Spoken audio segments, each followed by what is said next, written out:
नमस्कार साथियों। सहारा इंडिया का जो केस सेबी सहारा न्यायालय के अंदर चल रहा है, उसका सुनवाई का डेट अभी पोर्टल पर अपडेट नहीं हुआ है, जबकि केस 18 मार्च 2025 को सेटल्ड कर दिया गया है और वो सुप्रीम कोर्ट के मीडिएशन पोर्टल पर अपडेट भी कर दिया गया है। लेकिन केस की सुनवाई का डेट अभी तक अपडेट नहीं किया गया है, जबकि सुप्रीम कोर्ट ग्रीष्मकालीन छुट्टियों के बाद फिर से ओपन हो रहा है। सहारा के जो अन्य केस हैं वो टेंटेटिव ही सही, लेकिन अगस्त में सुनवाई का डेट सब पड़ा हुआ है और उसमें सबसे महत्वपूर्ण केस जो कि पिनाक-पानी मोहंती केस है, वो 11/8/2025 को सुनवाई उसकी निश्चित है। एक उम्मीद है कि सेबी सहारा जो एक बहुत ही महत्वपूर्ण केस माना जाता है सहारा के तरफ के लोगों के द्वारा, कि सुनवाई ये जब तक पूरी नहीं होगी, भुगतान का रास्ता साफ नहीं होगा, तो ऐसे लोगों के आशाओं के अनुरूप उम्मीद करते हैं कि न्यायपालिका जुलाई माह में ही सेबी सहारा केस को सुनेगा और जो सेटल्ड हुआ है उस पर अपनी स्पष्टता देगा और भुगतान का रास्ता सभी लोगों के लिए, जो आशा की एक किरण बन बैठा है सुप्रीम कोर्ट, वो जारी करेगा और सभी का पैसा भुगतान किया जाएगा। पिछले 3 दिन के अंदर सीआईडी झारखंड के द्वारा और ईडी यूनिट कलकत्ता के द्वारा कई कार्रवाई की गई है। एक संक्षिप्त रिपोर्ट उस पर पहले आप देखिए। सहारा ने न सिर्फ सेबी को, देश के सुप्रीम कोर्ट को, रिजर्व बैंक ऑफ इंडिया को, सरकार की आंखों में धूल झोंकते हुए झारखंड के अंदर, बिहार के अंदर और वहां से निवेशकों के पैसों से कई अन्य राज्य में प्रॉपर्टियां बनाई। देश के लाखों निवेशकों के हजारों करोड़ हड़पने वाली सहारा का एक और घोटाला सामने आया है।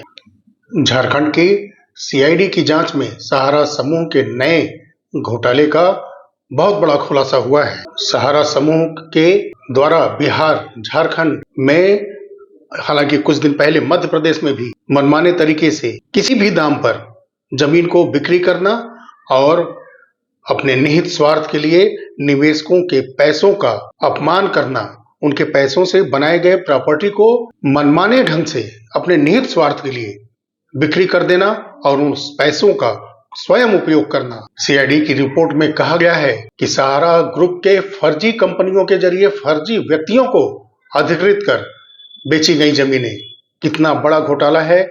और अगर ये रिपोर्ट सीआईडी की तथ्यात्मक है, क्योंकि सीआईडी कोई भी एविडेंस के बिना ऐसी नोटिफिकेशन, ऐसी सूचनाएं जारी करेंगे ही नहीं, तो निवेशकों का पैसा आप सोचिए कि किस कंडीशन में चला गया है। ऐसी फर्जी कंपनियां बनाना, फर्जी व्यक्तियों को खड़ा करना, जो कि 2012 से ये लगातार करते आ रहे हैं करने को, तो ये तो 2006-07 से लगातार ये काम कर रहे हैं। लेकिन अब देश की कॉरपोरेट रेगुलेटर एजेंसियां, एडमिनिस्ट्रेटिव एजेंसियां लगातार इस पर कार्रवाई कर रही हैं और इनके धोखाधड़ी को उजागर करती जा रही हैं। बोकारो में, धनबाद में, बेगूसराय, पटना में सैकड़ों एकड़ संपत्तियों को, प्रॉपर्टियों को, जमीनों को बेचा गया, जबकि सेबी के आंके गए मूल्य से काफी कम कीमत पर ये जमीनें बेच दी गई। और जैसा ये पहले से करते आ रहे हैं, जमीन या अपनी प्रॉपर्टी को बिक्री करने के बाद नियम ये था कि सहारा सेबी के अकाउंट में पैसा जमा करना था और इन्होंने सेबी के खाते में पैसा ये जमा भी नहीं कराया। सेबी ने सहारा के प्रॉपर्टियों का, जमीनों का जो मूल्यांकन 2013 में किया था, उस जमीन को, उस प्रॉपर्टियों को 2013 के मानक से भी कम में 2022 में आकर के बिक्री कर दिया गया और उस पैसे को भी सेबी के खाते में जमा नहीं कराया गया। जबकि 2013 से जो सर्किल रेट है वो 2022 में आते आते 2 से 3 गुनी से ज्यादा उन प्रॉपर्टियों की कीमत बढ़ चुकी थी। सीआईडी ने जांच के आधार पर सहारा इंडिया के निदेशकों पर एफआईआर दर्ज करने की एक अनुशंसा डीजीपी से की है, जिसमें स्वप्ना राय, जयव्रतो राय, सुशांतो राय, सीमांतो राय के नाम पर एफआईआर की अनुशंसा की गई है। सहारा कमर्शियल कॉर्पोरेशन लिमिटेड के निदेशक ओपी श्रीवास्तव, संजीव कुमार, नीरज कुमार पाल का नाम इसमें शामिल है, जिनके नाम से एफआईआर करने की एक रिक्वेस्ट वहां पर डीजीपी महोदय से की गई है झारखंड के अंदर। जितेंद्र कुमार वर्षयाने, श्यामवीर सिंह, अथक सिंह, पवन कुमार, तापस राय पर भी एफआईआर करने की अनुशंसा शामिल है।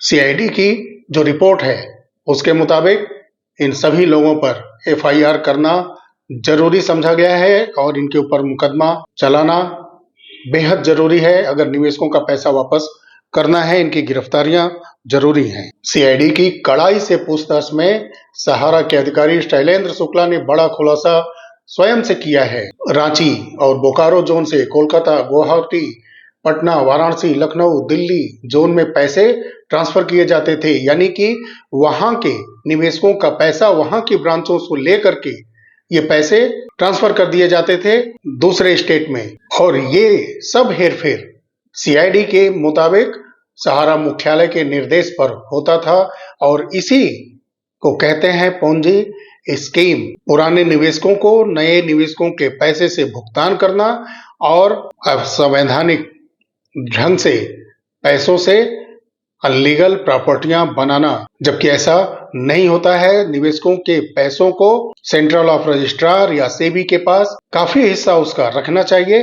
बाकी शेष पैसों को एक उचित जगह इन्वेस्ट करना चाहिए, जहां से कि अगर कंपनी के ऊपर कोई मुसीबत आती है तो उस पैसे को तुरंत उन प्रॉपर्टियों को बिक्री करना और जो सुरक्षित पैसा सेबी के पास या सेंट्रल ऑफ रजिस्ट्रार के पास रखे हैं ब्याज सहित उन पैसों को लेकर के किसी भी मुसीबत के समय में अपने निवेशकों का भुगतान करना चाहिए, जबकि ऐसा नहीं हुआ। सारे अनैतिक कार्य सहारा ग्रुप की तरफ से और उनमें उनके कर्मचारी, उनके मैनेजिंग टीम के सभी सदस्यों ने किया है। ये सीआईडी रिपोर्ट झारखंड का स्पष्ट खुलासा हुआ है। न्यायालय के जो आदेश आया करते थे, लगातार आर्डर आया करते थे, उन तथ्यों के मुताबिक हम लोग अपने वीडियो में लगातार कहते आ रहे हैं कि ये फर्जीवाड़ा किया गया है, ये फ्रॉड निवेशकों के साथ किया गया है। ये एक राज्य के सीआईडी के जांच में सामने आया है कि इन्होंने पूरे देश में, सिर्फ झारखंड के अंदर ही नहीं पूरे देश में इन्होंने ऐसा ही फर्जीवाड़ा, फर्जी कंपनियों का व्यापार किया है। सबसे महत्वपूर्ण बात कि जमीन आपने बिक्री की, ठीक है, लेकिन वो पैसा ना सेबी के खाते में जमा किया गया, जबकि 2012 से 25,000 करोड़ रुपए का रकम वहां जमा करना अनिवार्य था, लेकिन ना सेबी में जमा किया गया, ना ही उस पैसे को निवेशकों को भुगतान के रूप में लौटाया गया, बल्कि उस पैसे को मनमाने ढंग से अपने निजी कार्यों में खर्च किया गया। यानी कि जो धन उगाही फर्जी कंपनियां बना करके आम निवेशकों से की गई, उस पैसे को सहारा के ऊपर के कर्मचारियों, सहारा के चुनिंदे लोगों के खर्च में, उनकी सैलरी, उनके कमीशन, उनका सारा खर्च वहन इन पैसों से किया गया और बड़ी बड़ी मोटी रकम लेकर के उन्होंने अपने निजी कार्यों के लिए खर्च किया, अपनी प्रॉपर्टियां बनाई। ऐसा सीआईडी की रिपोर्ट में सीधा दर्शाया गया है। धनबाद के गोविंदपुर अंचल के रेवनी मौजा में भी सहारा इंडिया की जमीन होने की बात सामने आई है। सीआईडी ने जांच में पाया है कि सहारा इंडिया की जमीन पर अशरफी अस्पताल का निर्माण किया जा रहा है। सीआईडी की तहकीकात अभी जारी है। सीआईडी ने इस मामले में गोविंदपुर अंचल के सीओ से सहारा समूह से जुड़ी कंपनियों का ब्यौरा मांगा है और इसमें भी और खुलासे आगे हो सकते हैं। आपको ये जानकारी होगी कि पिछले वर्ष कोलकाता की ईडी यूनिट ने लखनऊ के अंदर सहारा के प्रमुख कार्यालय पर छापा मारा था। वहां से 3 करोड़ के आसपास नकदी जब्त की थी और कई ऐसे कंप्यूटराइज्ड इलेक्ट्रॉनिक उपकरणों को जब्त किया था। कई महत्वपूर्ण दस्तावेज ईडी की टीम कोलकाता की उठा करके ले गई थी और उसी क्रम में कोलकाता की ईडी यूनिट ने सहारा के मैनेजमेंट टीम के एक बड़े अधिकारी को गिरफ्तार किया है कोलकाता के अंदर, और 20 वर्ष पहले जो एक ब्रोकर था उसकी भी गिरफ्तारी हुई है। और ये गिरफ्तारियां ये दर्शाती हैं कि सहारा ने गलत ही नहीं, बहुत ज्यादा गलत अपने निवेशकों के साथ किया है और मजा लूट रहे हैं मैनेजमेंट टीम के पूरे सदस्य विदेशों में बैठे। इनके कर्ता धर्ता और सहारा की घुट रहे लोग, निवेशक और एजेंट एक आस की बाट जोह रहे हैं कि सहारा अब भी पैसा हमें देगा। ये वर्षों से हम लोग अपने चैनल के माध्यम से खुलासे करते आ रहे हैं। तो आपने पूरी रिपोर्ट देख ली और जो कौड़ियों के दाम में इन्होंने प्रॉपर्टियां बेची हैं, जबकि आपको सुप्रीम कोर्ट का आदेश 3, 4 और 5 सितंबर को जो सुनवाई हुआ था उसमें जो आदेश हुआ था, सहारा ग्रुप की कोई भी जमीन प्रॉपर्टियां बिक्री की जाती हैं और उसका मूल्य सर्किल रेट से 90% से कम होता है। यानी कि अगर 1000 करोड़ की प्रॉपर्टी है, अगर उसका मूल्य बिक्री के समय सहारा के लोग अगर 900 करोड़ से नीचे करते हैं, तब उनको न्यायालय के पास जाकर के उसका ब्यौरा देना होगा और न्यायालय के जांच पड़ताल के बाद जब आदेश होगा तब सहारा उस प्रॉपर्टी की बिक्री करेगी और उस पैसे को सहारा सेवी खाते में जमा किया जाएगा। और जो सहारा सेवी खाता है, अगर सहारा के लोग किसी भी आवश्यक कार्य के लिए अगर पैसा उसमें से निकालना भी चाहते हैं तो उसके लिए सुप्रीम कोर्ट में आवेदन करने के लिए वो स्वतंत्र हैं। तो क्या जो प्रॉपर्टियां बिक्री हुई हैं हाल फिलहाल में, और वो भी भोपाल मध्य प्रदेश के अंदर 1000 करोड़ की प्रॉपर्टी को 100 करोड़ में बिक्री करने का मामला सामने आया है और कई ऐसी चीजें सीआईडी के माध्यम से भी उजागर कर दी गई हैं। ये न्यायालय के आर्डर की अवहेलना नहीं है, अपमान नहीं है। क्या सहारा ने प्रॉपर्टी की बिक्री के पहले कोर्ट से अनुमति ली थी? तो यही सब बातें थी जो पिछले एक सप्ताह से चल रही थी और कन्हैया शाह ने मेरे चैनल पर कमेंट बॉक्स में आकर के धमकी दी है फिर, और उन्होंने बोला है कि मैं सहारा के किसी भी प्रकार के अगले वीडियो के पहले उनसे डिबेट की व्यवस्था करूं और वो सहारा का अपना पक्ष रखना चाहते हैं। कन्हैया शाह जी, मेरे से आप डिबेट क्या करेंगे? आप तो कई चैनलों पर, बड़े बड़े चैनलों पर जिसपे कि हजारों 50,000 से ऊपर यूजर्स हैं, वहां पर डिबेट में आपने सारी बातें सहारा के लिए रखी हैं और खुद के आप अपने ही फ्लैशबैक में जाइएगा तो समझ में आएगा कि आपने पिछले 1-1.5 साल से क्या कहा है और आप क्या करते आ रहे हैं। तो ये सब सारी बातें आप स्वयं से पूछें कि आप क्या कह रहे हैं, क्या होता जा रहा है, और आपके सहारा के अधिकारियों के साथ और निवेशकों के द्वारा सहारा से जो पैसा लेकर के प्रॉपर्टियां बनाई गई, जो कौड़ियों के दाम में बिक्री करके जो निवेशकों के भविष्य को, उनके पैसों को अधजल में किया जा रहा है, भविष्य बर्बाद करने की पूरा ठान बैठा है जैसे लग रहा है आपका सहारा।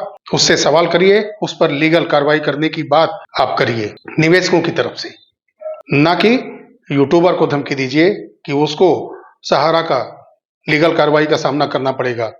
करिए सामना। सीआईडी टीम ने सारी चीजें खुलासा कर दिया है। ये सारे संवैधानिक संस्थाएं और कॉरपोरेट रेगुलेटर जो कि सहारा को बिल्कुल अपनी जकड़ में करते जा रहे हैं, इसलिए करते जा रहे हैं कि इन्होंने तमाम जो अधिनियम है, एक्ट हैं, कंपनी के लॉ हैं, निवेशकों के पैसे के हित के लिए उनको क्या कदम उठाना चाहिए उस रूल को इन्होंने तोड़ा है। इसलिए ये एजेंसियां, ये कॉरपोरेट रेगुलेटर इनके ऊपर हावी हैं और ये कुछ नहीं कर पा रहे हैं और सिर्फ एक इनका फंडा है कि सेबी सहारा केस फाइनल हो जाए। चलिए, जुलाई अगस्त सबसे महत्वपूर्ण माह है इस केस को लेकर के, सहारा सेबी को लेकर के और सहारा निवेशकों के भुगतान को लेकर के। अगर सहारा किसी रूप में अगर डेवलप कर भी जाती है तो ये भुगतान नहीं मिलने वाला है इतना जल्दी, क्योंकि जिन्होंने सहारा की तरफ से केस लड़ा, सहारा के लिए सारी बातें कोर्ट के अंदर रखी, वो कोर्ट के ऑर्डर को नहीं माने और कोर्ट की अवमानना किया और कंटेम्प्ट ऑफ कोर्ट का भी केस उनके ऊपर कई बार लगा। तो वो क्या लगता है कि एक साधारण आम निवेशक जो गरीब हैं, मध्यम वर्गीय परिवार से आते हैं, मध्यम वर्गीय बिजनेस करने वाले हैं, उनको इतना आसानी से पैसा मिल जाएगा? जो OFCD चला तो क्या वो क्यों साफ फिर सोसाइटीज, सहारा प्राइम सिटी, ये सब के हजारों करोड़ रुपए कहाँ गए, किसके पास हैं, उनसे जो प्रॉपर्टियां बनाई गई उनका जो मूल्यांकन है क्या है? अगर किसी संवैधानिक संस्था में तो है नहीं, अगर है भी तो वो कितना ब्याज अब तक अर्जित कर पाई हैं? ये ठीक है आम यूट्यूबर को ये जानकारियां हो या ना हो, लेकिन आंकड़े तो है ना। तो ये आपके सहारा के एजेंट को तो पता होना चाहिए आपके निवेशकों को तो पता होना चाहिए कि सिर्फ यूट्यूब पर आकर के कुछ सहारा के लोगों द्वारा सिर्फ पॉजिटिव के नाम पर कुछ शब्द बोल करके चले जाना, उससे क्या हल निकलेगा? बहुत सारे सवाल हैं जिसका जवाब सहारा के पास बिल्कुल नहीं है। चलिए साथियों, मिलते हैं अगली वीडियो में। तब तक के लिए नमस्कार। जय हिंद, जय भारत, वंदे मातरम।